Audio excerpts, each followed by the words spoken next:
I'll start with what Visa isn't, right? Visa doesn't issue credit card. We don't issue credit. So Visa doesn't do that, which surprises a lot of people.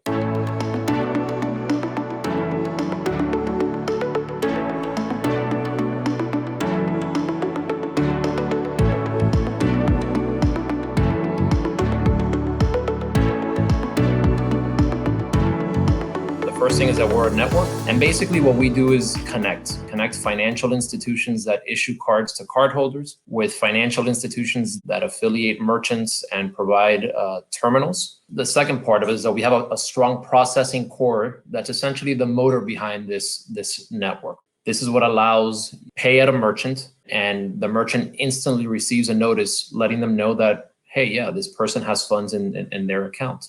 The third aspect of Visa is that we're a brand. If you're traveling halfway around the world and you go into a shop to buy something, you're interacting with a merchant that you're probably never going to see again, and they're going to hand you value. They're going to hand you goods and services. And the only confirmation that they have that they're going to be paid for these goods and services with this plastic card is the Visa brand. In Trinidad specifically, the big news right now going on in our payments ecosystem is the migration of the Links card to the Visa Links debit card. The different issuers are issuing at different paces. A number of them have already turned on the contactless functionality on those cards. So all of those cards are contactless capable.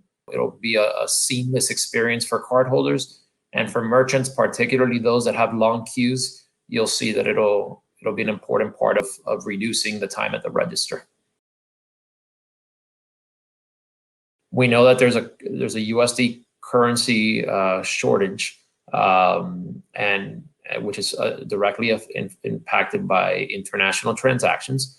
So what we agreed to do was to close access to international until that situation improves, right? So we're monitoring it very closely, and our hope is that once it improves, we'll be able to open up the cards for international use.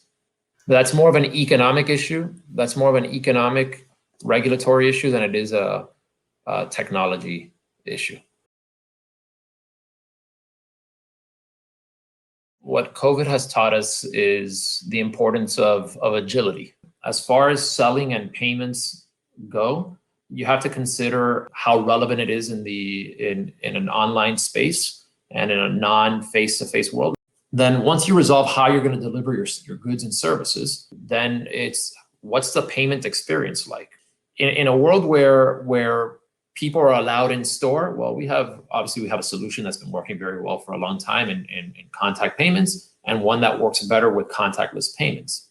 That virtual offering has to be there, and payments, electronic payments, is an essential part of it because you can't exchange cash over the phone. So my advice there is strengthen the digital value proposition and make sure that how you accept payments matches what you're going to be offering through those channels, whether it's someone taking someone paying through a gateway, someone paying through WhatsApp, right? This is available, or someone paying over the phone. We do a number of different things to make electronic payments the best way to pay. So our cardholder experience, which is what we refer to it as, has to be seamless. Now the new way is contactless payments, where you don't have to put a PIN, so it's very smooth. Online, what we do with partners is try to reduce the number of steps required to pay. And the simplest approach there is to have a card on file. Another aspect that we focus on is with our issuing banks is to make sure that they have the right authorization rules in place so that they're authorizing, approving good transactions, and they're declining fraudulent transactions.